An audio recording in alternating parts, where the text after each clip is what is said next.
You are a terrible person. Yeah. I did not know you were a monster. I am only at times a monster. The ugly side of me shows.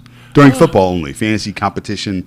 We'll get into some of the discussions that have been going around. Welcome to the Gonzo Radio Sports Desk. Like mere seconds before we went to air, while the intro was on, the Maz shared something which can only be monster. You're a monster. Yeah, I know. Don't tell people that. You see, if I talk about certain things, I just, how they say, get things off your chest. I feel better about myself afterwards. I mean, it left a bad taste in my like. I might have to ask you to leave. I was going to say it now, I guess, but I don't want to be judged again. You're lucky we have to do a show. Sally's Hungry Kids? You are that's a great fantasy football team name. You said that on our air. I know, but I didn't curse, though. What is wrong with you? Permissible by the FAA, CACAAC. They don't care. God. All right, first of all, this episode 84, I will be tagging it with the acronym NSFW, hashtag not safe for work. This is not something that you want to play in front of the kids, so if you have kids in the room, get them out. Go play in another room, kids. Daddy's got to watch an adult fantasy football show. Filters are off today? Filters are off today. Oh, man. I'm done. That's awesome. I'm done. Are they out? Is everybody out of the room? I've given everybody ample time to get your shit and get out. So drop the little one. I love it. Drop the little one for the kids. Hey, baby steps. Literally. Kids, move your asses. Let's go. I like this. Take your phone. But you know what, though? We're going to your tablet and go in the kitchen. We're going to pick our spots. We're going to make it. Go to your room. You know what? I feel like my Watch anger. porn like a normal teenager. I feel like my anger is smart anger. So I'm gonna just kind of navigate through, and just like a python when he's ready to strike, you won't see it coming, and then boom, right in the ass. Oh my! Right now, okay. Well, here we go. Big shout outs to shout out to Ray, who I know Ray, my broker Break Holmes. I know he's watching from his stately manor in Wesley Chapel. How you doing, Ray? I don't think that my my good friend Manny Lagakis is watching. Another broker friend of mine who I spent some really quality. The guy is a Jedi master. Okay, we are the Padawans. He is the Jedi master. I watched how to do an open house yesterday. I've been to open houses before, but how to do an open house, and they did a fantastic job. Big shout out to them in case they're watching. Manny's not. Manny's an outdoorsman. Manny's a fisherman. If anything, Manny's on a boat right now. We could talk fishing yellowfin if you want. Dolphins. I occasionally. He's the scourge of South Florida seas. I'll watch on ESPN. They'll sometimes have like the Bassmasters, and I'll sit and watch about an hour of that. So bring them on the show. Well, here's a fun fact. We'll talk top lures. I have one of my first cousins, Mark Saligny. He was a professional fisherman. I think he was actually on one of those Bassmasters type TV deals for a couple of minutes. Mm-hmm. And my friend Mike Malone, also professional fisherman. Wow. And I was like, that's a sport. Yeah. Do the fish know they're playing? Diana's cousin is the same thing. He's a big shot. Yeah, he's big. It's like hunting, though. It's like, really, it's a sport? Yeah. Do the animals know they're playing? It's a different kind of sport. It's not like that. It's a one-sided sport. I think that it would be much more fair if you got to blow a whistle at the start of every hunting trip. Why? Because at the very least, if you blow a whistle, you scare the crap out of every wild animal within 100 yards. Right. So at least the hunters have to schlep at least 100-plus yards and get in a little bit of exercise. Got it. Before they go to their tree stand. Got it. Where they have bait around to shoot animals. See, suddenly this became an animal rights show for some reason. No, it's all about fairness. I mean, we live in a world of fairness now, right. So you're basically trying to even the playing field a little bit. Give the animals a shot, right? Literally. So, I mean, we've been gone for 3 weeks, and it's safe to say that in those 3 weeks, I've lost a fair portion of my fucking mind. I dropped the first F-bomb that you can feel. Fuck, and just go bananas. I'm saving mine. Save them. It's coming. Don't worry, because there'll be some effing fantasy football talk. Yeah, don't worry. There's some mud being thrown around. But anyway, we'll cover it. But we've been gone for 3 weeks. We've had stuff to do. We have done stuff. Yeah. And we've done some pretty cool stuff. Yeah. And we have more cool stuff coming up. But we have also gotten to our passion, which is fantasy football. Now, you've been doing the fantasy football thing for how long? Forever. I know how many years I've been doing. Yeah, since Again, and this is not an exact, it's around 91, 92 would have been about when I would have started. Almost as long as Russ and I. I would have been. The Guru's been all 31. Yeah. 1991. I would have been 31 years. I would have been home from college. I came back, even though I went to FAU, but when I was here playing FAU when I played ball, I was 21, so I was already here and playing. So maybe it was 92, 91, 92, somewhere in that time frame. Oh, well, we are doing the 31st annual draft of the Screwy Louie Football League, which was born in an indoor putt-putt facility called Pro Putt Miniature Golf. It's okay, I know the history, Russ. Okay. No need to add. Okay. We did the draft on spiral notebooks, and we had a board, and it was a lot of fun. I remember. Yes, we did the draft order with a 20-sided dice. Yes, we did. Yes, we Wow. did. Okay, good Wow. detail. Wow.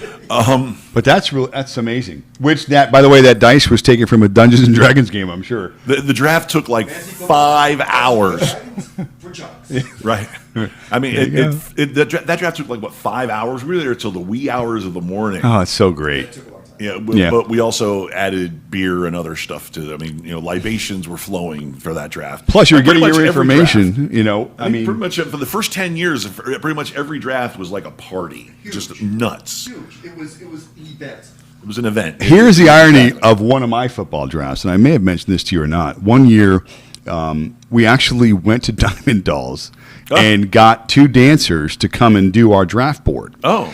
Can't remember. This is God's honest truth. Can't remember the name. This would have been around the year of, let's say, 2000, either 99, 2000, 2001, somewhere in that time frame. And again, if I had been to that club, our club, twice prior in my life, and then since then, until obviously my employment there, but yeah, quite a fun fact for part of my fantasy football history was the fact that I have incorporated my future workplace into what we're doing now. So very cool stuff. I just want to say something about fantasy football, okay? And about how important the draft is. Everybody looks forward to the draft, clearly. That's the biggest part of what we do. That's your team. Yep. So my opinion of the draft is that certainly what I do for Focus to get ready is that I prep. I listen different experts, at least they call themselves experts, guys out there that get information, because that's what we're trying to do is get information, okay? However we get it, books, internet, TV.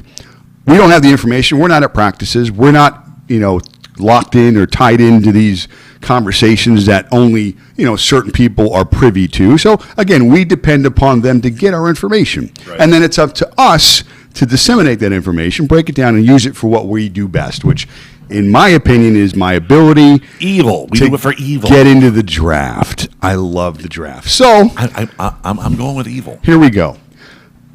We had our draft, our work league draft. Yes. We had a few new faces, right? Yes. From what I could see. And they were pretty smart too. They're pretty smart players. They drafted well. Unfortunately, as you know, I was not present at the draft. I was Oh, you were there. I was in Antigua with Diana. Yeah, but you were drafting from the nicest location of the whole Yeah. entire. We had naked women around. No, I had a and much you better still view. Had a much better I had a location. much. It wasn't even close. You bastard.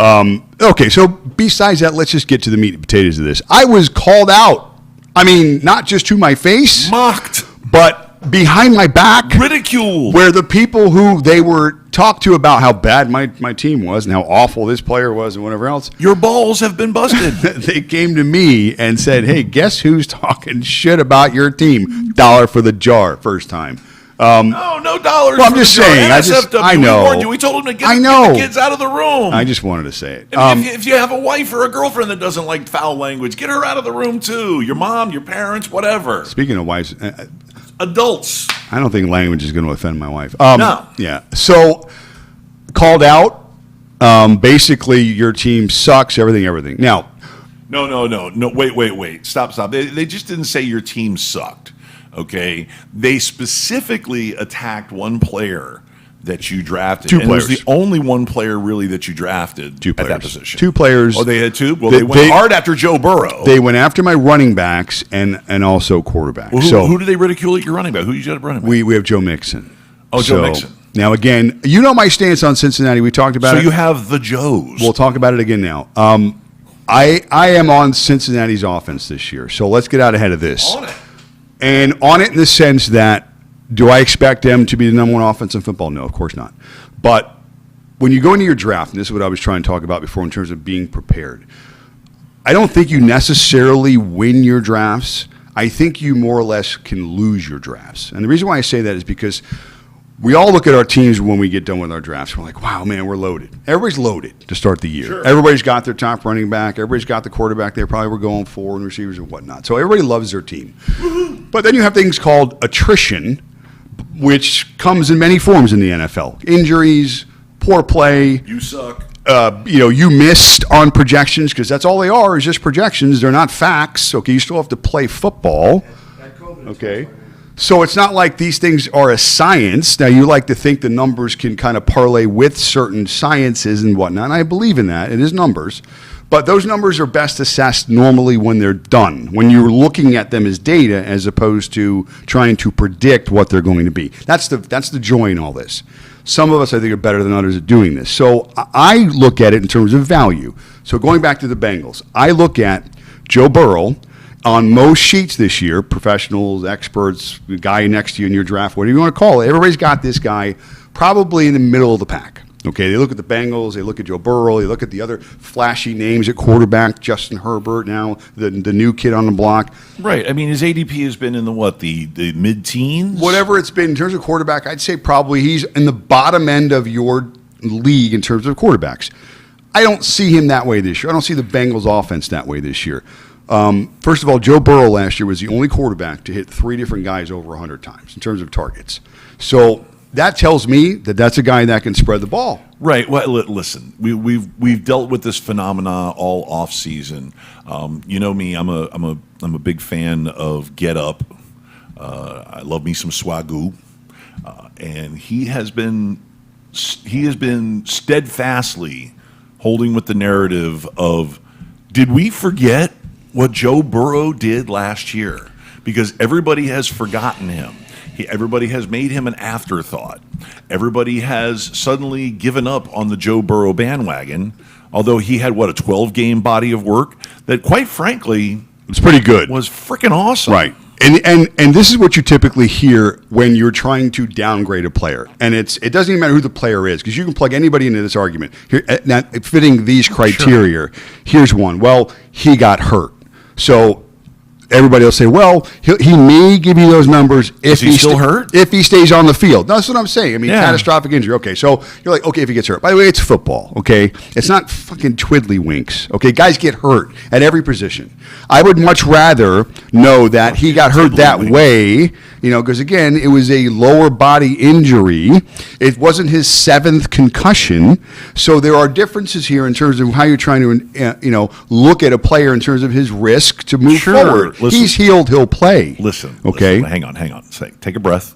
Take a sip of coffee. There you go. Calm down. I know you're on one here. Okay. Here's what everybody's got to know about Joe Burrow. Okay. At the beginning of camp, and they were giving him a little bit of contact. They were letting guys go at him. Okay. And they noticed that he was pulling up short. He was protecting his injured leg. He did not believe in his injured leg.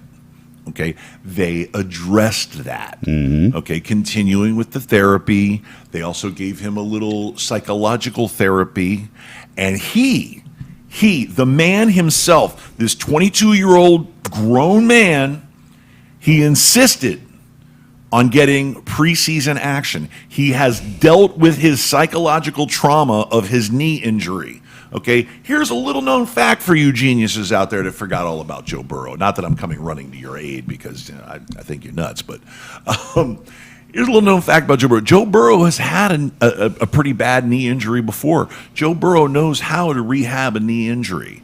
Joe Burrow knows what's going on in your head and that you're a little nervous about the knee that you hurt, okay? But the young man has taken the bull by the horns. He has plowed right into it. He has plowed through it. That is what makes great players great, is being able to overcome stuff like that, okay? Right. Here's a great player for you that not a lot of people remember because, we're 100 years old. Garrison Hurst. There you go. Okay? How many knee surgeries has Garrison Hurst had in his, what was it, 14-year career there, Guru? I think he had 2 less than Mark Schlereth. 13, Yeah. 14 years. Yeah. Okay, and exactly. Well, no, he lasted a long time. Here's more contemporary. Adrian Peterson has had 5 knee surgeries, 3 on one, 2 on the other. Yeah, and what he's doing at the Okay. position in his age still is just amazing. Yes. Yeah. And it's Okay. been that way for a few years now. And they wrote him off like 4 years ago, and he went for like back-to-back 1,000-yard years. Right? Yeah. I mean, back in 1988 or wherever it was when he started playing, because he's been Yeah. playing for forever. Yeah. He was picked after Herschel Walker. Right after his first bad knee injury. Okay, they interviewed him. He's supposed to make a great comeback. It was like his 3rd year. Make a great comeback. He's had 2. His rookie year was great. His second year was all pro. And he goes, I injured my knee when I was in college.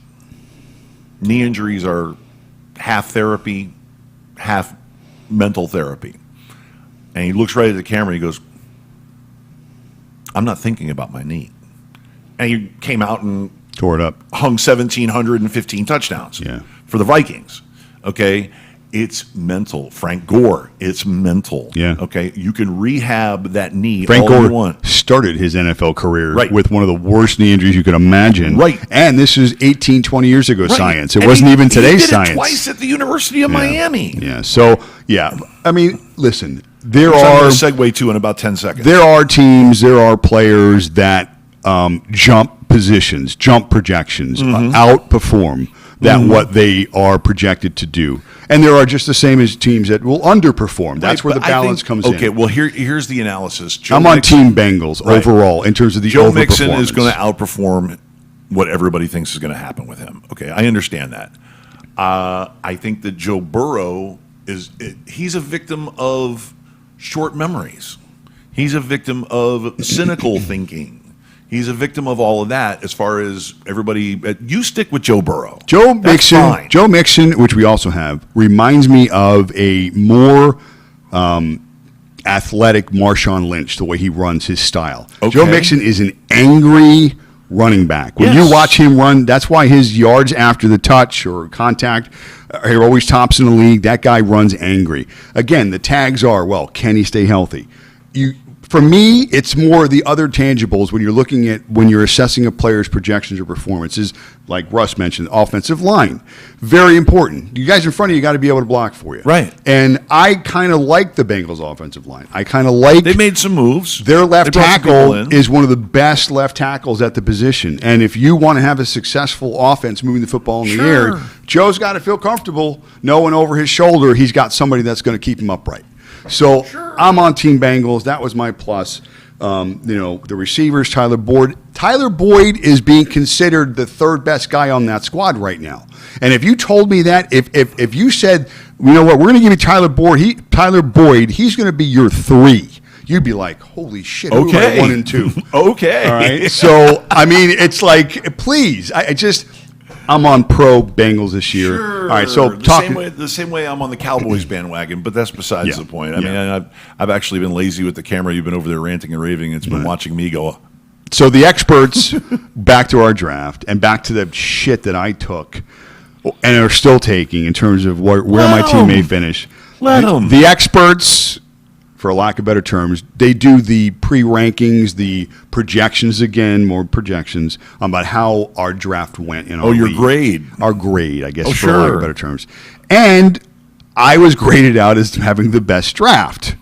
Now, Okay. I will say that, and I've said this before, not just because I'm the number one, you can wipe your ass with that, essentially, okay? And I get it, but my question proposed to this person who has been giving me the biggest amount of grief was, hey, what are you basing Joe. your opinion on? Like, do you just not like my team? That's fine, okay? Maybe you don't want to get certain players that I may have gotten. Maybe they've burnt you before. I think that's what it is, the Barkley Mixon thing. It still hurts somewhere. Listen, we could bury Joe in a myriad of ways. Bury him.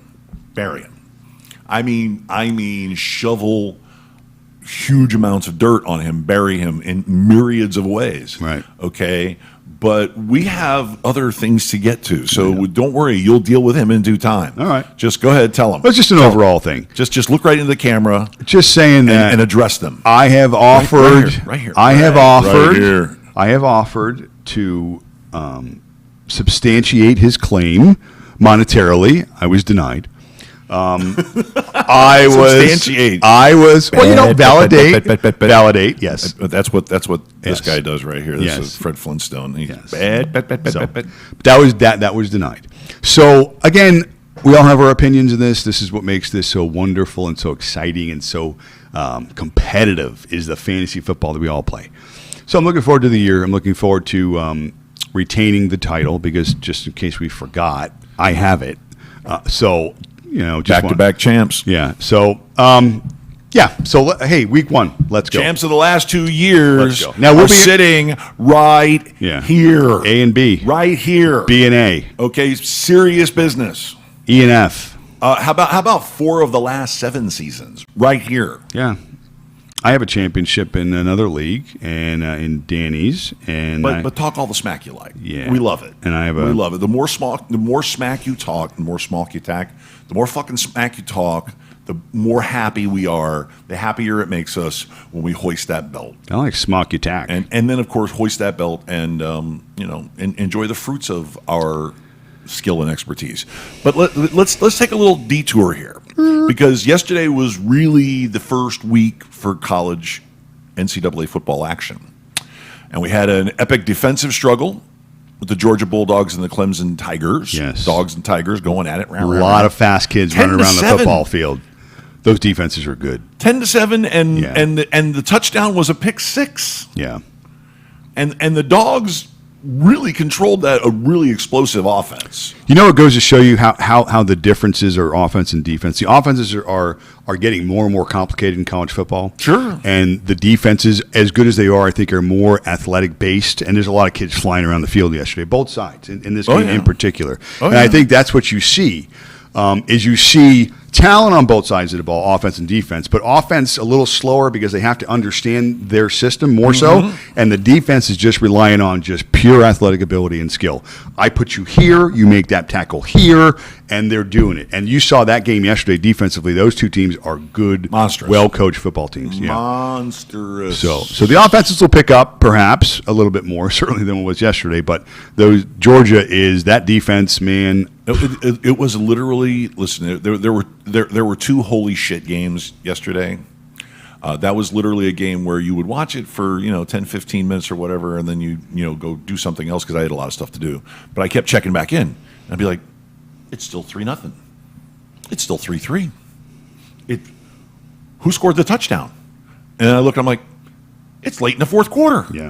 And it's only 10-7. See all this early knowledge that we're gathering now? I had to consult my phone to figure out picks. There hasn't even been an offensive touchdown. We're using this next week. We'll be able to. That was a holy shit moment. Yeah, this will be. We'll don't worry. We'll use that in Vegas. I'm already starting my little notebook of notes so that when we get ready, because this is going to be a study session for me. Oh yeah, this whole week coming up. I'm not playing around. I'm not going there just to. I went to Vegas. No, I'm not doing that. No, well, you're a married man. Me, I'm single, so it's going to be it's going to be.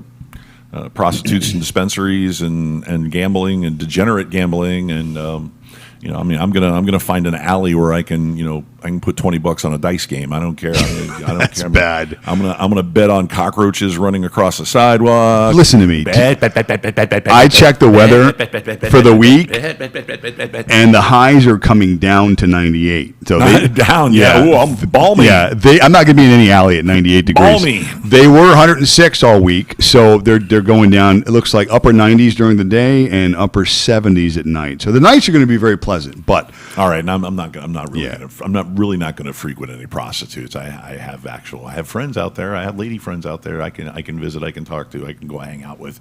And then maybe one of them will come out with us. But I'm more worried about the COVID thing is pretty rough in Vegas right now. I'm more worried about you playing craps in an alley. That's my concern. Yeah. So. With prostitutes. Yeah, well, I think we're gonna pass on that. And listen, after the events of the last year, life is short, and I'm going to get it in. so that I can tell if I'm actually awake on my deathbed. I'm going to tell the story. There was one time I was with 3 hookers in an alley in Las Vegas, and we were playing craps, and we were betting on cockroach races, and everybody was smoking weed from a dispensary, and there was a midget, and Why does it I gotta told be a you this is midget? going to be NSFW, man. Why does it got to be a midget? I don't get it. Great. Now everybody's going to be like, little people. Wow. NSFW, which also means click. Randy scroll. Randy Newman's making a guest spot next week. Yeah. You know how he Yeah. feels about short people. Oh my God! Yeah. All right. That's the reason why you're over there. Okay. It's a So great the other holy shit game Randy yesterday Newman? Really? was a game that had an 18.5 point spread. Go look it up. Randy Newman. 18.5 point spread. The University of Miami Hurricanes versus the defending national champion Alabama Crimson Tide. And the 18.5 point spread was justified. I am a very annoyed Canes fan. I am one of the hysterical fire everybody Canes fans because this to me is an indicator that they will never be elite again. They just won't. What was Howard Schnellenberger's excuse for taking 2 years to win a national championship? Okay, so he didn't win his first year, but he came. You're damn right, he came back his next year and he won the national championship. Yeah. Okay, what was Jimmy Johnson's excuse?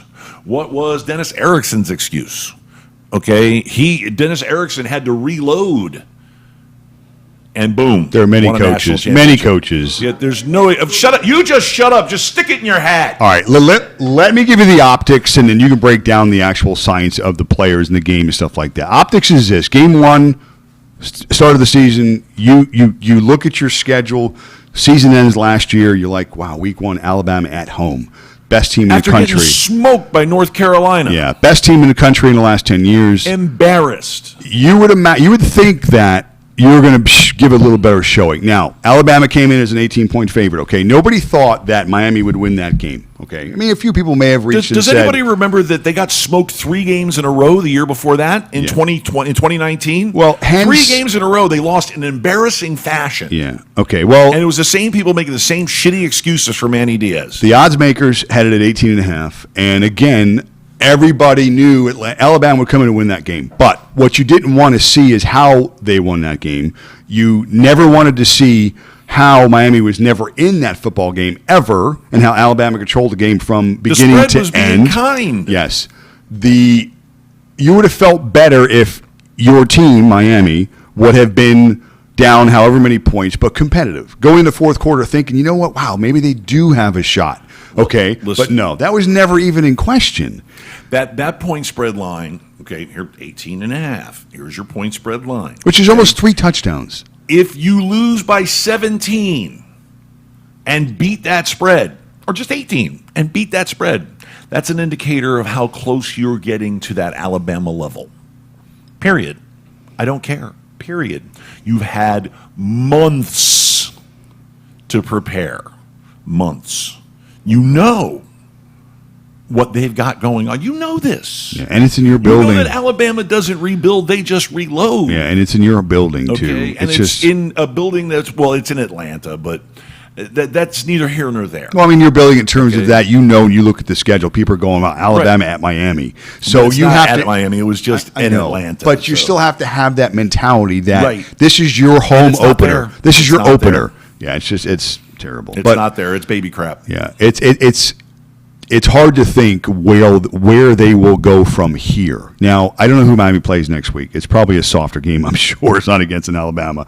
But it doesn't really matter because how do you assess them next week? Now, do they have to beat the spread now by 10 points to you to go, okay, well, it was the first game. Better be Oklahoma Panhandle Technical College and architectural drawing. Yeah. University. Intramural, yeah, women's/men's, you call it. Yeah, okay. But my point is that community college and vocational yeah, center. you want them to now flip the spread to reassess, you think, where they may be. Middle of the pack. Yeah. Okay, their preseason ranking was generous. Wow. Generous. Are they out of the top 25 now? Probably not. I'm probably going to say they're not going to take as big of a hit if they Yeah. were up in the top 5. Yeah.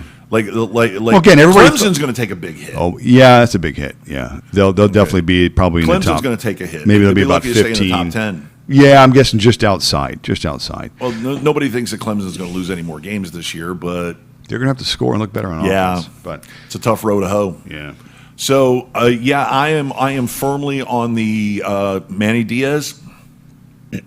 on the clock. You're on the clock, bro. Yeah. You're on the clock. gonna There be are tough too to- many. There are too many excellent college coaches out there right now. Excellent, not just good. Excellent. We lost an opportunity to get Steve Sarkisian, who was proven at USC until he went on a bender. Okay, so alcohol was a little bit of a problem. He handled that problem at Alabama. Okay, but the University of Miami lost an opportunity to get Steve Sarkisian, which they could have. And now you're going to watch Steve Sarkisian lead that Texas program back to glory. Maybe not this year, but you give him a couple of recruiting classes, Yeah, I know. and they are going to be dominant. There's a reason why they wanted to go to the SEC, because he's going to go back to the SEC with that Texas team, and he's going to kick Nick Saban's ass. Well, if Nick's still there, by Bet that point, he'll probably money still be. on it. Yeah, he can Okay. compete now there. So we lost an opportunity to get that guy. Okay, we lost an opportunity to get Mac Brown, who kicked our ass last year. Okay, we lost an opportunity to get some great big-time program head coaches. We lost out the opportunity. We lost the opportunity because we went with Manny Diaz. We went with the legacy. We went with the mayor's son. We went with a great defensive coordinator. How many great defensive coordinators do you know that became great head coaches? It's usually not that. Now, Belichick. Either in college or pro. There are a few, but I do understand what you're saying. Belichick, that's Yeah. it. Well, there's maybe And he was also a special teams coach. Wannstedt was a defensive coach too. He was okay. Yeah, there's a couple out there, but anyway, still, What, Buddy Ryan? Stop it. your point taken, and I agree. But they have to commit. They're not going to have a problem getting a coach. They just have to be able to get the right coach. Okay, who's not going to want to come to Miami and be a football coach? I mean, that's ridiculous. Yes, and but they've been a listen, little bit more homegrown type in terms of the decisions. But I know the conditions and the atmosphere down there. Okay, the program is under constant scrutiny now because of past malfeasances. Well, they are under constant scrutiny you can now. thank Shalala, and you can thank going back even further. Well, Shalala's gone, Yeah, thank God. It's been a mess. The queen of Title IX. Yeah, but- I'm a politically correct dude, and she went overboard, insanely overboard. Yeah, there's a lot of healing to be done there. I mean, listen, she went overboard because it speaks to the value of that college, because that college makes a lot of money. They really don't care. They don't have to care about sports. They don't. They could eliminate all their sports programs right now And be just fine. still be a premier medical and law college. Yeah. Okay, amongst other sciences and other disciplines. Yes. And still make crazy money. But that athletic program makes really, really good money, especially the football team. True. Okay, and when the basketball team, when it's good, Maybe. they make a little money too. Right, but it's just more the notoriety and more right. just the familiarity, and that's typical with all South Florida sports. Right. outside of the Dolphins fan base, You shut and a up. little bit of the Heat fan. No, it's true. shut your That's a dirty compliment. whore mouth. At least there's one team in here, in Florida, that there's at least a fan base. Back to your home on Whore Island. Half of them don't have teeth, but at least they're a Pirate fan hooker. base. So Swamp it's- people. It's a matter of she came in and started to enforce the PC and started to enforce the budgetary money to be divided equally amongst the sports. And I mean, let's face facts. Their women's volleyball team was the best equipped women's volleyball team in the entire country. Why? Because they got the same revenue share as the football team. Yeah, even though the football team created that Right. revenue share. Yeah, Right. I mean, you got they have a golf team, and the members of their golf team they went G7 everywhere. They flew private plane. They didn't care. Why? Because there's 6 of them, and they got golf bags, and that's it. shoes. They played in the best courses. Lots of Why? balls. Because you got to spend that money. It's in your budget. So you got teams that consists of 4 guys and 2 girls, or 8 girls, or whatever, and the budgetary, it's like, and everybody gets $1.5 million in their budget. Across Bowling or team the got bowling team fourth got in the $1.5 country. million. Yeah, no, $1.2 million for the bowling team. Every tournament they were buying. Yeah. But that was ridiculous. Rosin for everybody. Right. Yeah. So hopefully they get the program turned around with a better coach. Hopefully. better. Yeah, so that was kind of sad for. I wasn't a fan of your dad, and I'm not a fan of yours. Now, here's what worries me. Better. Is, again, it's obviously the whole hindsight looking back, telling the story is easy. Let's predict the story here for South Florida sports. Now, the Hurricanes, let's start with the Marlins, because the Marlins are still active. Marlins are terrible. We knew they'd be terrible. Marlins are terrible. We're hoping they get unterrible soon, but we've been hoping that for a long time. So we'll just keep hoping for the Marlins. Well, listen, wait, before you get off the Marlins. Yeah. Okay, listen, there's light at the end of the tunnel. There is. There is. Because as you know, they have gone heavy on the prospects with pitching. Yes. Their pitching is just so strong. It's young and good. I agree. And they have gone heavy on the power hitters. Their young guys they're trying to be power You hitters. can't go heavy on prospects until they get to be good players. Right. And there's And a they're couple working of on it. guys They're like working on Chisholm it. is good. Right, they're working on it. Brinson has flashes. The Gulf Coast League guys are really, really good. But hang on, Lopez has been really good. Chaz Chisholm has been. Jazz Chisholm has been He's really been good too. NSFW 265. Whatever. My point is that they're building towards something, and a little something that a lot of people don't understand is that they went and got naming rights money. Okay, because now it's called Lone Depot Park. So they got naming rights money. They got some dough. Now they can spend some money. They have some revenue to spend money. And all they need to do is get two guys. Don't make me curse. I'm about ready The to curse. 3 and the I'm 4. about ready to curse.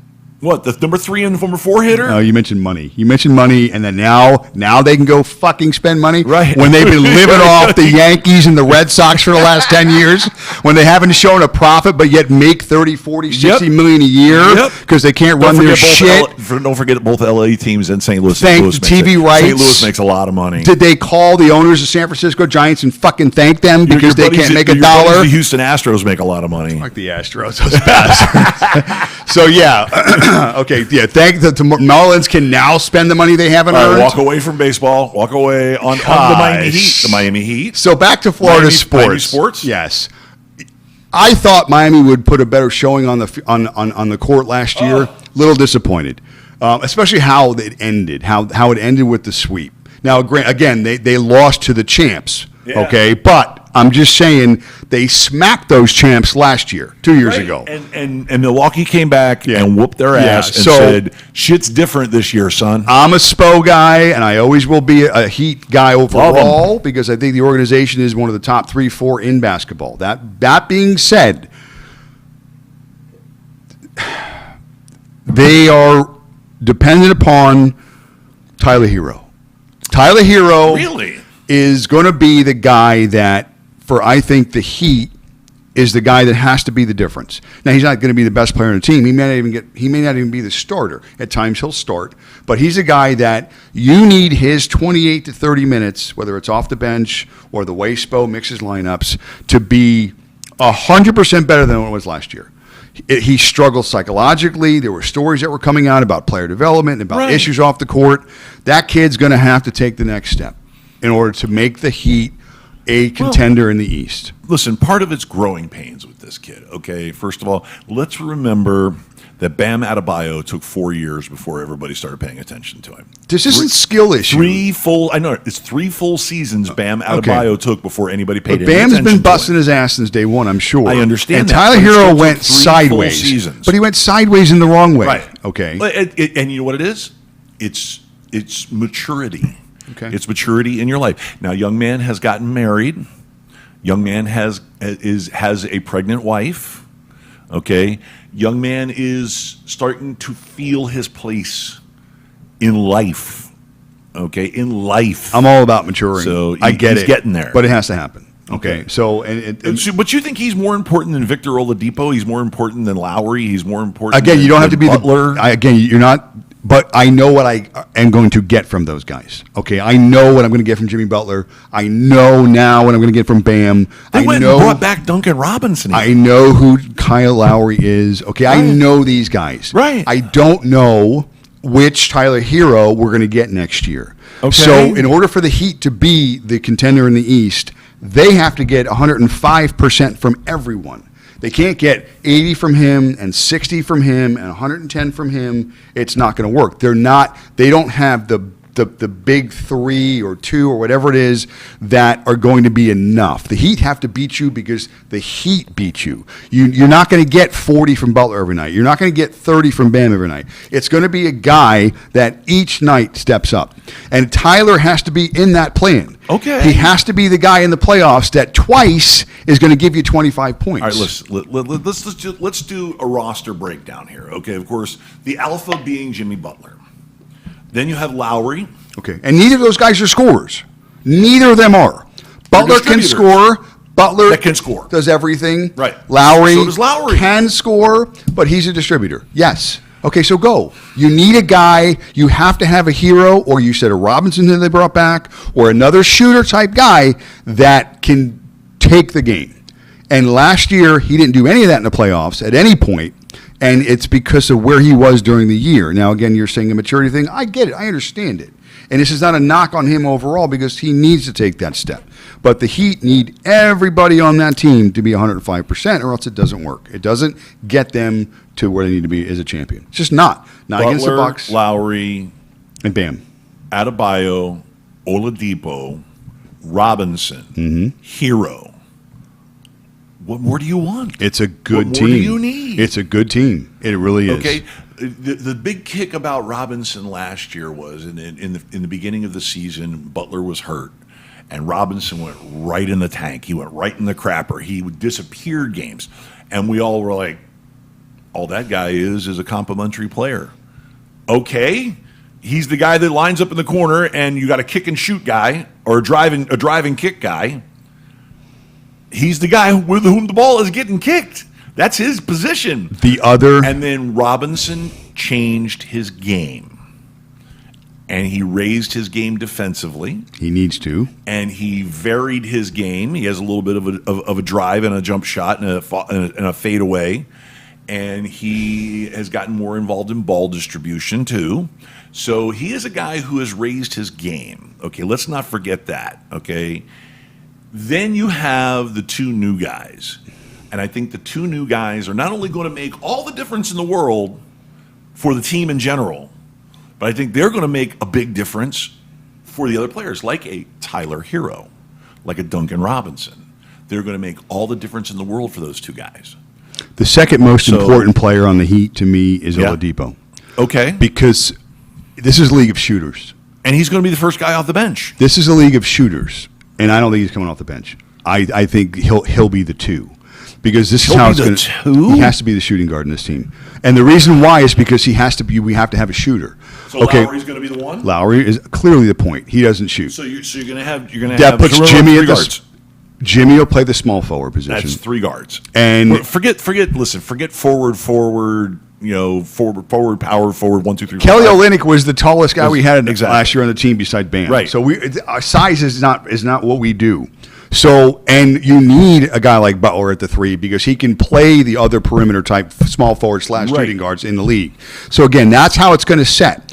Positionless. You have to have a shooter on the Heat, and this is where the Tyler Hero argument comes in for me. He has to be the guy that's knocking down 46, 47% of his threes. He has to be the guy Robinson.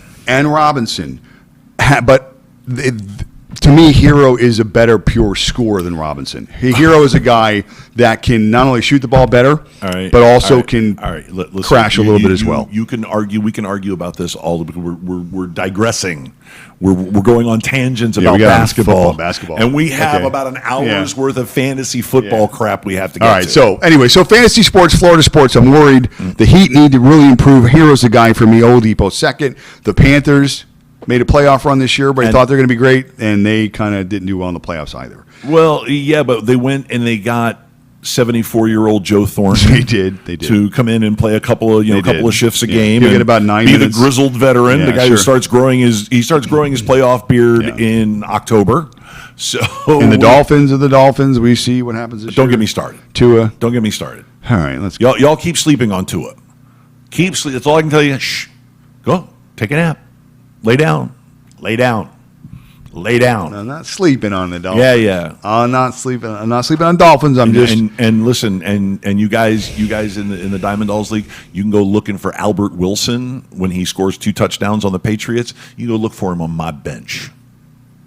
Anyway, okay, on to fantasy football. Here's what my team was. You know what my team was from the Double D draft? And we have the 31st annual draft of the Screwy Football League at 4 o'clock today, which hopefully the show's over by then. Hopefully this fucking show is over by then. But my first 2 picks, round 1, I was pick number 9, and then pick number 16, snake draft, and we took Austin Eckler. I like it.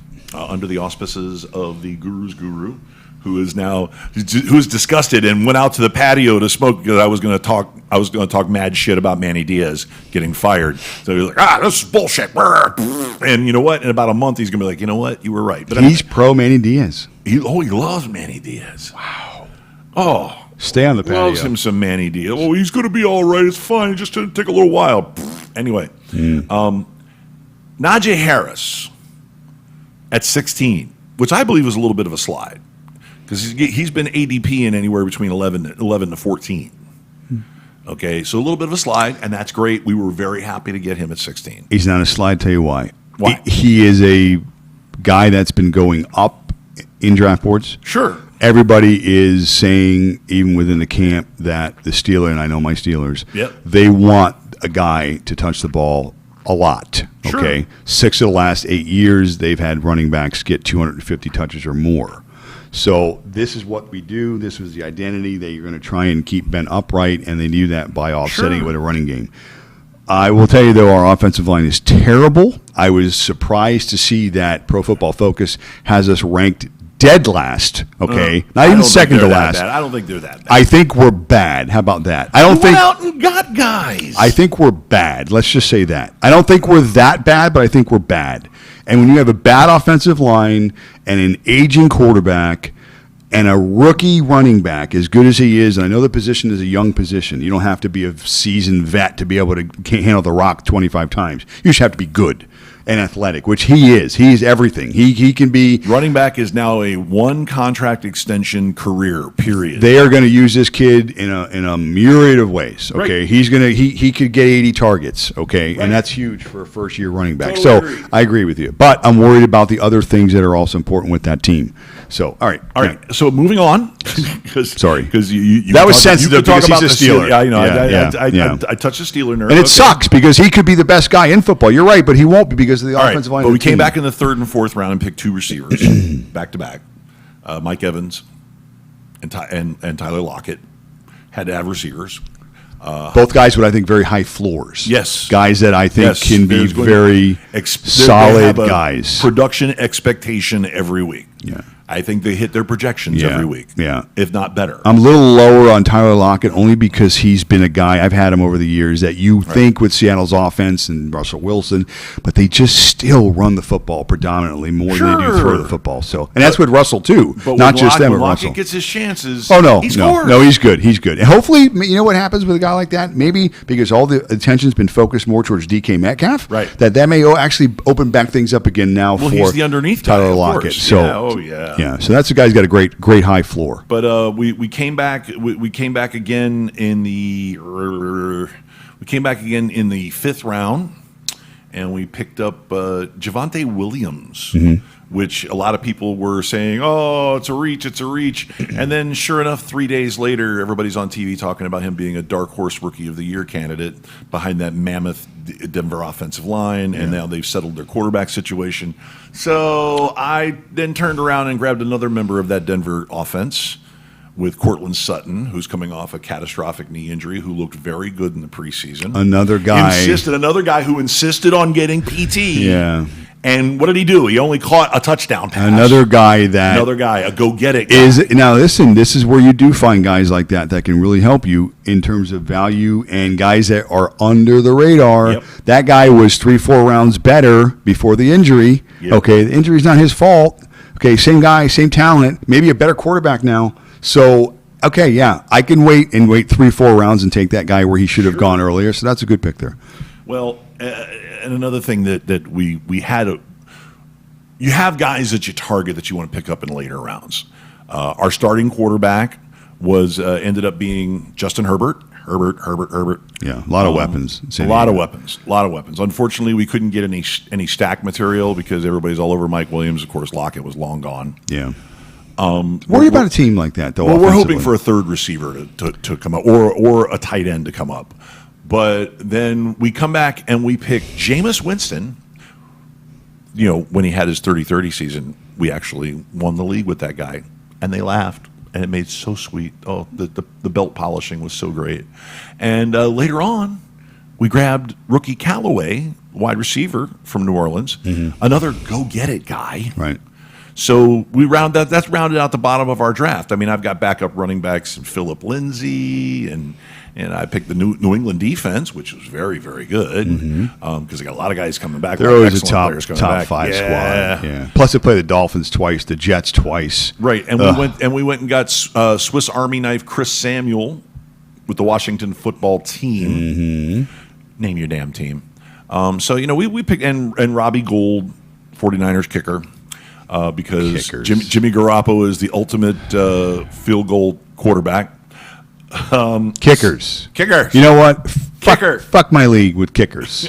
I waited until the last pick to pick my kicker. Everybody did. Yeah. Everybody did, unless there's one idiot feel who didn't. vindicated? No, because it's still a rule. We're still taking kickers in our league, in any league. And people are just so reluctant to change. They're afraid to change. Like they studied for their kicker. Like Robbie Gould. like, did you have a short list of kickers you had to have? You chalked it, and you chalked it. Does anybody go, I got to have him? I mean, it's like, oh, Jesus Christ. Wouldn't you rather have an extra position player on your roster? Sure. Than to have to worry about who's off in your 8-week bye for your kickers? You didn't hear me at the end of the draft. I went and literally asked. I said, Joe, I know we have to have a kicker as a position player in the roster. Are we required to draft one? To draft a kicker? Are you required? Sure. Just have a phone conversation in the background of my podcast while you're at it. No, go right ahead. I got a draft. No, yeah, go draft this. Take a kicker. Stick it in your hat. Vanderjag, 4th round. Okay. All right. He's a great roommate, but I want to live alone. Kickers. He's a great roommate, but I so want to live alone. The whole thing about the draft is to be smarter than the guy next to you. There's no Sure. smarter guy next to you with kickers. But I asked if we had to draft a kicker, and they said, no, you don't have to draft a kicker. And at that very moment, I could not necessarily think of a position player that I really wanted to go after. So I was like, okay, I'll go after a kicker. So, But that you was need a about it. kicker. But You need a kicker because the kicker is a necessary position. Get over it. Gee whiz, you had to actually go, okay, I'll get this one. I don't even know who my kicker is. Does that guy start? I take it back. I knew Is who he it a is. starting kicker? I have the Dolphins kicker. Yeah, you snagged him 2 spots in front of me, you prick. Again, a guy apparently on your short list of kickers. I'm sorry. Do you want to trade kickers? Well, I want a Dolphin on my team. Here's At what least I'll one. do. Who's your kicker? Robbie Gould. There, we just traded. I'll Okay. take him for fun. Who do I have? Okay. Who do I have again? You have Jason Sanders. I have Jason. Okay, on the official now, Andrew. I just traded away our kicker. Okay, there you go. There you Done. go. Pinky swear. There, take it. There.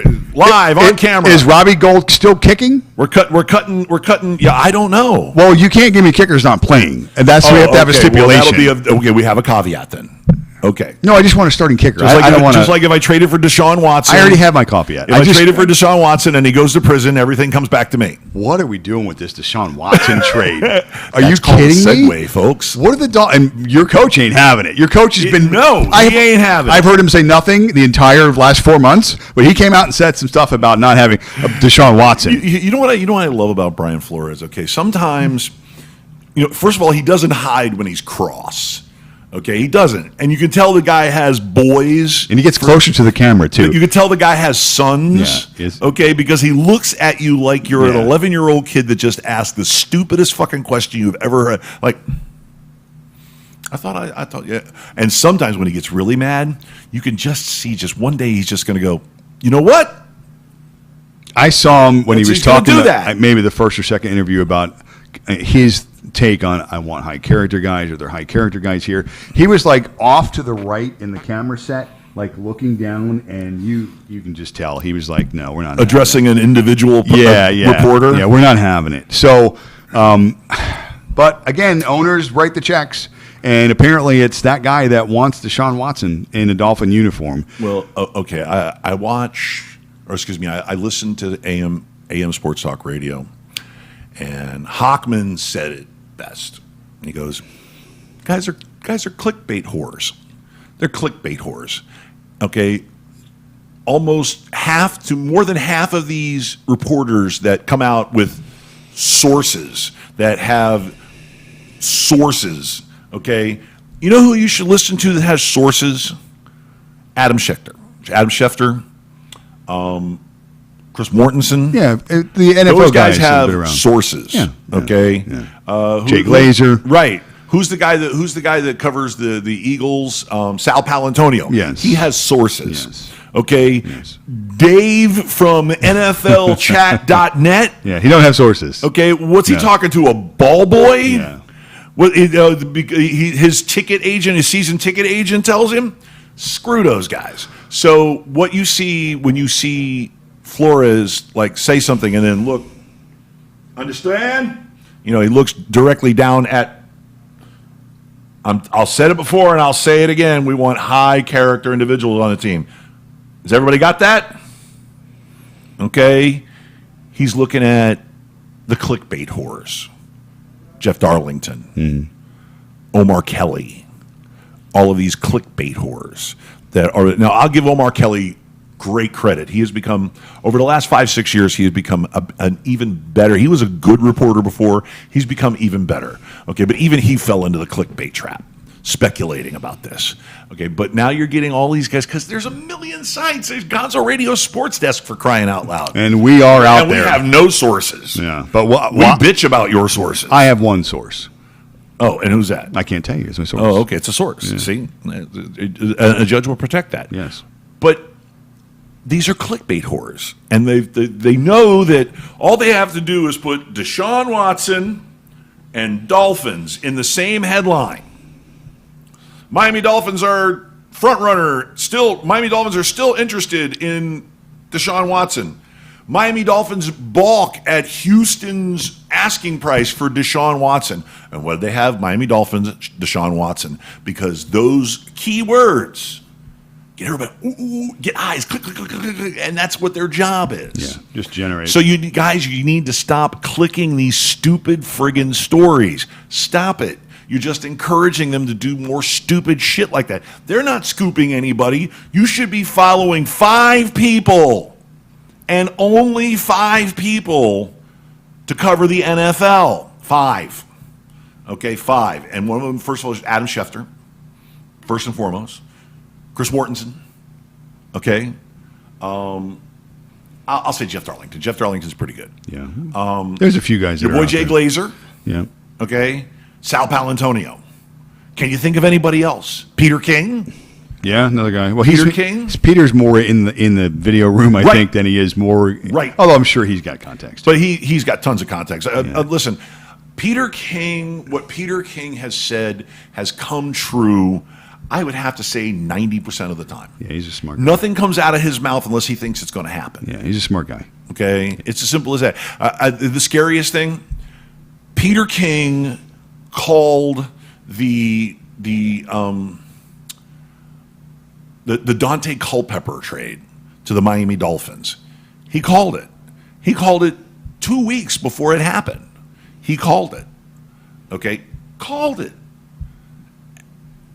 And I was like, no friggin' way. It's not going to happen. They had Drew Brees in. Drew Brees is getting a physical. Oh, my gosh, and he debacle. said that Miami doctors don't like Drew Brees' shoulder. They feel that Dante Culpepper will recover from his knee surgery before. I mean, we were trying out broken quarterbacks, and the doctors got it wrong, and Peter King dropped it on him 2 weeks before anything happened. So that guy got a lot of credibility. There's a few guys out there you listen to, but you're right. It But is you the don't clicks. listen to Larry from footballchat.net. You don't listen to him. You just don't. Yeah, Larry doesn't know what he's talking And the guy about. on Sports Jokes on Instagram has no idea. He does ridiculous headlines just for a matter of fact. Okay, because it's sports jokes. So if you want information, you go to the professionals who have real sources. okay, who talk to real coaches, real agents, real scouts. They have a track history. Right. They understand how this They're works. wired in. Yeah. Okay. Listen, the competition amongst these sports reporters is to beat Adam Schefter. That's the guy that everybody tries to scoop every time. Glazer loves to do that. That's what Glazer lives for. Okay. Even if he only does it 3 or 4 times a season, he's just like, I love it. I love it because everybody follows Schefter around. Yeah. Okay. Literally, people will follow Schefter's Twitter feed. Okay, if they're not in his circle, they'll follow Schefter's Twitter feed, and they'll just tweet exactly word for word whatever he lays out. Yeah, and claim it. If Schefter wants to kill people's careers, he'll start putting fake tweets out, and they go, "Oh, I was hacked," because people base their whole feed and their job on what Adam Schefter puts out on his Twitter feed. Breakfast choices Exactly. come down to one of his 19 cell phones that he carries Exactly. around. So, yeah, Exactly. it's pretty intense. So, that's the industry standard. That is for information dissemination, real information dissemination. He is more in tune. He is more in tune to the NFL and the goings on of the NFL than the actual NFL is. The NFLPA follows him to find out what's going on. Yeah, I'm sure. So anyway, I'm gonna straighten up here because we're getting ready to bring it home here. It's 12 o'clock, and I'm gonna go right in there. I'm gonna barge into the Guru's room, and I'm gonna interrupt his draft. Where am I picking this year in our draft, by the way? We have yet to do 1 hour before time. We will determine the draft order. I have to log on. I am mocking various positions. Oh, you know what? Before we go, and we could probably end up chewing on this for a little while. The top 5 picks in every draft have been pretty much locked in for about a month now. Yes, all the mocks, all the Right. the one draft we've done, they've all been in line. And the consensus number 1 has been Christian McCaffrey, running back for the Carolina Panthers. Yes. Okay.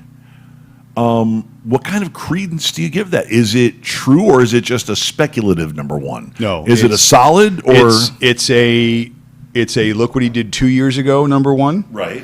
It's a assumption of target share that he's going to get. And that Joe Brady offense. Yes. Those things will not change. It worries me in the sense that when we talk about injuries, at that position, injuries do start to matter. And obviously, he's coming off of a big one. Now, he is not a 2 or 3rd year guy. He's, year 6 now, I think, or 7 for him? I think it's 5. 5? I thought it was 6, but 5 either way. Again, that for running backs, you start to get a little bit long in the tooth. Now, I'm not saying he can't handle the workload. The kid's a beast. You look at him physically; he is in top shape. He is an elite running back. But I go back to what we talked about with drafts. You're putting so much stock, for a lack of better terms, in your early first-round selections and needing their performance to be at least at value, if not you're hoping for exceeding a value. And that hasn't been the history with any of these players. And that what hasn't changed is the fact that 3 out of 4 of these players fail you. But yet, the system in which we choose them on hasn't changed. It's always been running back.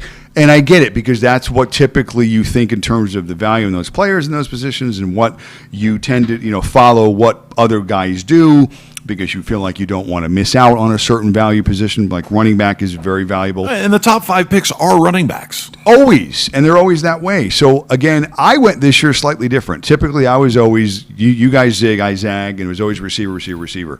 I went into the running backs a little bit this year, only because what I did the last few years has worked, and I just felt like, again, based upon value at position, you want to get the best player available. You're not necessarily looking to just take players at certain positions, just to fill positions. Right. Well, but if you're playing in a league against us, by all means, be a genius. Go ahead and speculate all you want, but we'll take BPA. Yeah. And again, when they come up with your Follow your hunches. your ADV, your average draft value, or ADP, average draft position, Yeah. the guys that we took at the running back positions like Barkley and Joe Mixon were falling below where they were being taken in most drafts. Right. So well, Barkley's getting injury consideration. sure he is, and that's fair. And I get it because, again, we talked about injuries with McCaffrey and running back and whatnot. But this is the NFL. Guys are going to get hurt. Yeah. And Oh, yeah. you can't necessarily predict when that's going to happen. A lot of guys like to play doctor and think, well, soft tissue injuries are more common. Shut up. You don't know shit Shut about up. injuries or anything of that bullshit. Just stop. So guys get hurt because it's a physical sport, not because they have soft tissue injuries or because they're more prone to Right. whatever bullshit that goes on. It's football. All right. Right. So It's football. Okay. Yeah. So moving on to the rest of the top five, of course, now we have at the number 2 spot, and it tends to flip flop back and forth between Dalvin Cook and Derrick Henry. Who would you make number 2? For me, it's probably more Cook. I love Henry. I love the fact that last year he was more of a complete back, I feel. And I'm saying that because it seemed like when he bust on the scene, it was like, bless you, 10 games of hell for everybody. Right. And he's a late starter, so he'll have a few games off and he'll whatever. Last year was a more balanced year. Tennessee, I think, is 2,000 yards. is a top offense. Yeah, you can't have 2,000 yards and take 5 games off. Right. So, so for me, it's that. That being said, it's more Dalvin Cook, just because that guy also is just a monster and more involved in the passing. and more game. involved in the passing game for sure. Yeah. Okay. So then Derrick Henry would be number 3. Yes. And then at number 4, Alvin Kamara, just because he's the all-purpose back. And people were reaching for. I've seen Elliott go at 4 as well. Well, that's where we're going. Number 5. Yeah. Okay. Now we have a little bit of a log jam as far as philosophies are concerned. Your boy Saquon Barkley Yes. has been ranked there, and so has Ezekiel Elliott that high. Yes. So the question being, Let's argue both. Who is the true number 5? The better offense is clearly the Cowboys. Okay. The better offensive line is clearly the Cowboys. Okay. The better talent, I think, is clearly Barkley. And I'll say it this way. Every year that Elliott's been in the league, his yards per carry have gone down. Okay. It's tough to argue a guy at that position where you want to see consistency at least, or progression, certainly, would be better, optimal. But instead, for a myriad of reasons, they can blame this, they can blame that. They've been and he's been in a plus offense since he's been there. Plus quarterback, plus offensive line, Yes. plus overall talent. It's the Cowboys, okay, et cetera, et cetera. That doesn't lead me to want to look at your value as going down year after year. Okay. Didn't he start off with Tony Romo at quarterback? His first year. Yeah. I think it was. And he had a really good rookie season. He's had a great rookie season, but again, every year since has been on the decline overall in terms of production. So I am not on Elliott at that spot. I am more Barkley. Okay. Despite we talked about not the same offensive line and not certainly the same offense, because when Prescott was healthy, those first 5 games, that offense was the best offense in football. Right. Everybody eats in that Right. offense, Elliott included. Right. So if that comes back, then Look out. It's Elliott. Yeah. Okay. Just because, again, I just think the greater body of work offers you better protection being a better team. Look out. Yeah. Well, okay. Now therein lies the snag. Okay. So whichever player you plug in at 5, Elliott or Barkley.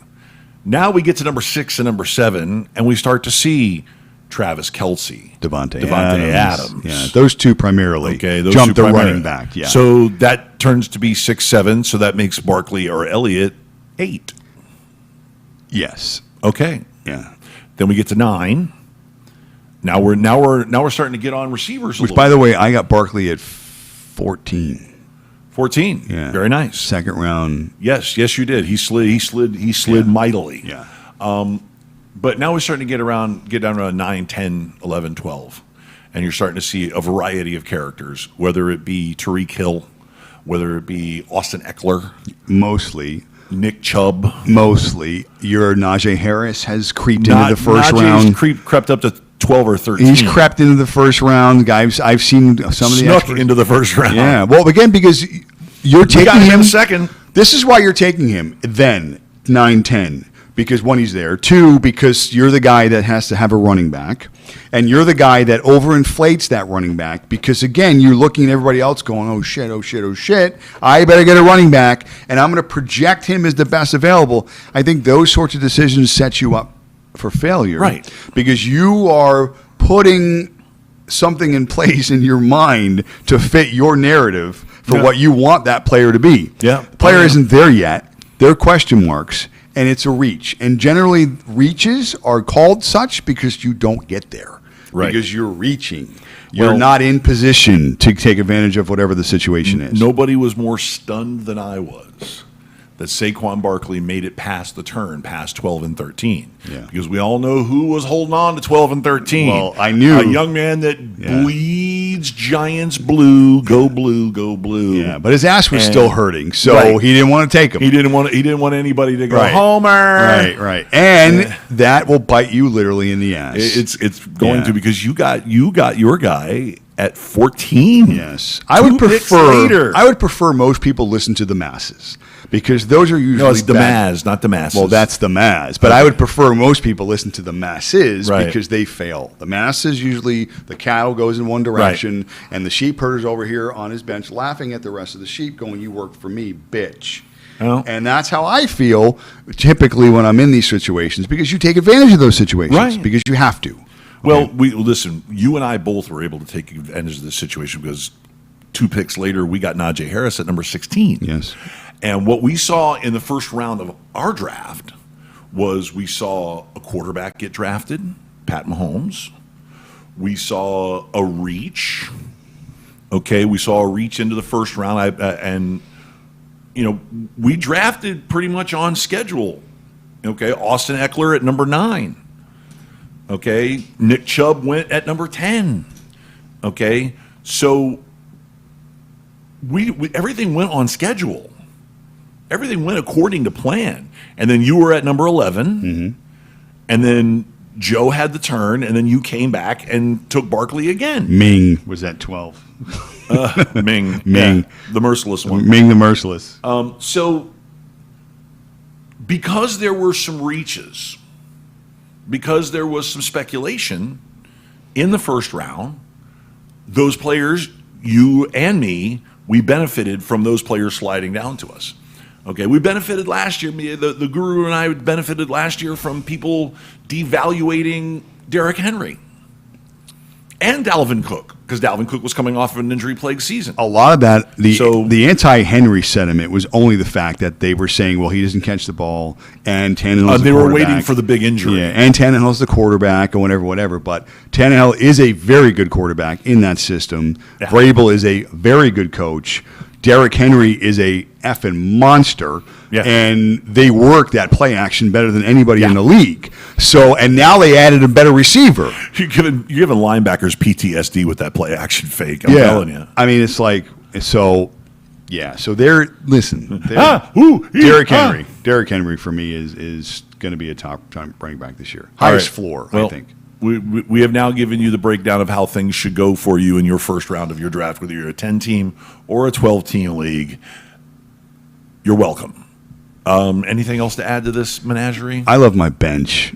You love your bench? I love my bench. Okay, I let's really talk do. about your bench. I love my bench. I'm just looking now, and he's looking, he's fondly gazing at his fantasy football team. my strategy always has been like I've talked about: receiver.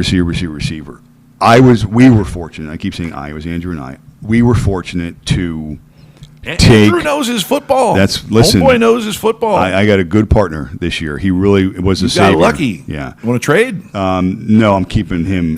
No. I'll take your kicker, but I'm keeping. You'll Andrew. take my kicker. Keep it, Andrew.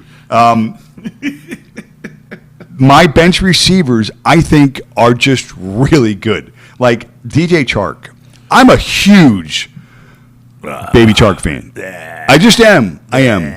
And if Jaguar. well, again, huge in the sense that this guy, if he's my wide receiver 5, then Okay, you're getting value there. all right. I'm not. Listen, again, I said But bench. anything other than a WR5 or up is like, are you out of your mind? I am on DJ Chark. Okay, the kid blew up 2 years ago. I know they've struggled at the position, not having a guy. Now they have their quarterback. 3 good games. 3. I don't know. 3. Kind of high on him. 3. I also really like Marquise Brown. This guy, Hollywood Brown. I think if the Ravens are smart this year, they're going to want to mix it up a little bit more. They're going to. Is he going to make it to the field? The kid's hurt. They're going to be playing. I think in terms of offense, they're going to want to get Lamar a little more ball, a little more air yards. I think just because they're going to want to save this guy. Okay, they don't have a 5-year plan with Lamar Jackson, I think, if they're going to continue to play him the way they've been playing him. Granted, the kids... Well, they paid the man. Well, what I'm saying, though, in terms of game style, Right. you don't want your running back running in the middle of the field 10, 12, 13 times a game. Quarterback, sorry. You don't want that. Okay, granted, he's the best at it, okay, and granted, at times he will create plays, get you that first down, that maybe they even game script a few designed running plays, the RPOs. But they better be smart in that sense and not put him out there, because minus Lamar Jackson, that offense changes completely. Mm-hmm. And you cannot flip the script offensively middle of the season and be successful. Not in that division with the Browns, not in that division with the Steelers in their defense, and then other teams are playing too. Right. So Well- they're going to have to use that smartly. So I'm a Hollywood Brown guy. In a sense, again, I'm looking at these guys that don't have the floor. Like you said, Chark had 3 good games, whatever the case. Brown's the same way. But I have no problem with these guys down the road being a flex start for me, because you need those guys based on buys, based on injuries, whatever we talk about, attrition in the NFL, it is football. You want guys like that if you hit them in that week, they give you the 7 catches for 110 and a score. That's in 3 of his games this year. That's in 3 of Chark's games this year. I have that on my bench, and I'm good with that. So I like my team this year. The experts, their little gay prediction. Can I say gay? Is that wrong? I don't mean it in that way. Just like the retard comment. I mean the best possible retard gay person you could be. We don't mean retard or Yes. gay in a bad way. Right. Here's Here's okay, let's just leave those alone for let me preface this. I'm going to spell it differently, so it has a different meaning. We're in our 50s. Yeah. We still do that Yeah. privately. And be okay we don't. with that. That was. I'm going to say sorry. Gay? No, I'm not. Gay. I guess. GAE. Okay, because that's how I spelled it growing up. That's pretty lame. And then That's pretty lame. retard, we'll spell it with a T. All right, so it's more of a sweeter thing, like a candy, like a retard, like a pop tart, like a sweet tart, that sort of thing. Listen, when we say retard, we don't really mean Licking windows. No, we don't really mean people in the autistic spectrum. We don't really Autistic mean spectrum. We don't. Yeah, autistic spectrum. I wouldn't Autism call- has a spectrum. I know, but I wouldn't call those kids. No, I know, and I retards. wouldn't either. I Yeah. wouldn't call them that, or kids with Down syndrome, or any developmentally disabled people. My neighbor's a fucking Okay, retard. exactly. All right, that's your sort of neighbor, retard. and your neighbor probably has a complicated job. He probably sells insurance, Maybe, or yeah. he's in IT or whatever. Yeah. But and he's got a college education. But every time he opens his mouth, something stupid flies out. Yeah. So that's what we mean by retard. I have a great neighbor too. It's just I have great neighbors, and I have some neighbors. Okay. Now, when I say neighbor, I don't mean like next door. Yeah, but neighbor. everybody gets all pearl clutchy when you say the People R in the word. When you neighborhood. say retard, and everybody's like, "My sister's got Down syndrome." Okay, well, I'm not talking about your sister. Get her a I'm hat. not talking about people with Down syndrome. I'm not talking about people with that are autistic. I'm talking about I'm talking about Matt's neighbor who talks nonsense. Who's a what is he? What is he? A New England Patriots fan or something like that? He's not rooting for the right team. Okay, but still, I mean, that's Ralphie- what I'm talking about. Ralphie Cleveland May. Browns, isn't it? Is that what it is? I'm not going to say. Ralphie May said it best when, Okay. when he was talking about the gays. About Oh, okay. just because you take dick in the ass, you're going to have a parade. All I'm Or saying. if you can take a dick, you can take a joke. Oh, exactly. Well, that's yeah, okay, a but lot of people in this world put stuff in their ass. They don't have parades. I'm so glad we're having a PC ending to the show. I really do. I'm just throwing it out there. So this is not a denouncement of stuff in your You ass. sure we can't just talk about aliens instead? We It haven't doesn't for a matter if while. aliens are gay. I'm or pissed if they're a little off. I got or to be whatever, honest about so- the whole alien thing. I thought we would be getting a lot more stuff out there. I've Still seen a waiting lot for of my stuff. flying cars. I've seen a lot of stuff. I've read a lot of stuff. There's a lot more shows you see on TV dedicated to that. The government, our guy in Senate, Rubio, is a big proponent of all this, pushing the agenda and money and spending and stuff to find out what these things are. He's from outer space. Oh, okay. So, yeah. So I want more information. I want to be able to touch it and see it and hear it and look at it. One more thing about the alien thing. I had this discussion with Diana, and I just asked her a simple question. She is an atheist. She doesn't believe in the aliens and whatever. I'm not trying Right. to convince her. People are entitled to their own opinions. But I asked her a simple question. I said, how often do you look up? And she's like, immediate response is the anti, which is most people. I look up all the time.